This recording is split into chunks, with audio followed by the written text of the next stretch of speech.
Naaresto ng Police Station 10, General Santos City Police Office, ang isang 40 anyos na si alias Dan sa bypass operation alas 5:10 ng umaga, Agosto taong kasalukuyan sa Purok Rubalcon, Barangay Kalumpang. Nakuha sa suspect ang isang sachet ng pinaghihinalaang shabu na ibinenta sa pusher buyer kapalit ng 1,000 mark money.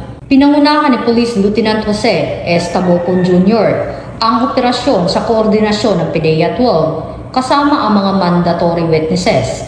Ipinaalam kay Dan ang kanyang karapatan at dahilan ng pagkakaaresto. Patuloy ang kampanya ng Police Regional Office 12 laban sa iligal na droga at nananawagan sa publiko na makiisa sa pagbibigay ng impormasyon para sa isang ligtas at maayos na komunidad.